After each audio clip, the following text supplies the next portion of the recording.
হরে কৃষ্ণ। তো আজ আমি শ্রীমদ্ ভাগবতমের প্রথম অধ্যায় সপ্তম অষ্টম শ্লোক পাঠ করব। শ্লোক ৭। অস্মাকন্তু বিশিষ্টা যে তান্নি বোধ দ্বিজিতম নায়কামম সৈন্যস্য সংঘার্থম তান ব্রবীমিতে। গীতার গান। আমাদের মধ্যে যারা বিশিষ্ট মহান দ্বিজোত্তম শুনো তাহা করিয়া মনন। সেনাপতি যে সব মম সৈন্য পাশে সংজ্ঞার্থে তোমারে কহি অশেষ বিশেষে। অনুবাদ। হে দ্বিজোত্তম, আমাদের পক্ষে যে সমস্ত বিশিষ্ট সেনাপতি সামরিক শক্তি পরিচালনার জন্য রয়েছেন, আপনার অবগতির জন্য আমি তাদের সম্বন্ধে বলছি। শ্লোক ৮। ভবান ভীষ্মশ্চ কর্ণশ্চ কৃপশ্চ সমিতিঞ্জয় অশ্বত্থামা বিকর্ণশ্চ সৌমদত্তিস্ততৈব চ।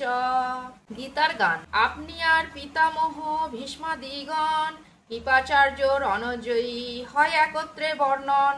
অশ্বত্থামা বিকর্ণাদি সৌমদত্তিয়ার যথা তথা তথা সৈন্য সে অপার। অনুবাদ। সেখানে রয়েছেন আপনার মতোই ব্যক্তিত্বশালী ভীষ্ম, কর্ণ, কৃপা, অশ্বত্থামা, বিকর্ণ ও সোমদত্তের পুত্র ভূরিশ্রভা, যাঁরা সর্বদা সংগ্রামে বিজয়ী হয়ে থাকেন। তাৎপর্য। পাণ্ডব পক্ষের রথী ও মহারথীদের বর্ণনা করবার পর দুর্যোধন তার সপক্ষে যে সমস্ত বীরেরা যোগদান করেছেন তাদের বর্ণনা করছেন। বিকর্ণ হচ্ছে দুর্যোধনের ভাই, অশ্বত্থামা হচ্ছেন দ্রোণাচার্যের পুত্র এবং সোমদত্তি বা ভূরিশ্রভা হচ্ছেন ভাল্লিকের রাজার ছেলে। কর্ণ ছিলেন অর্জুনের বৈপুত্রেয় ভ্রাতা, কেননা রাজা পাণ্ডুর সঙ্গে বিবাহ হবার আগে কুন্তী দেবীর কোলে তাঁর জন্ম হয়।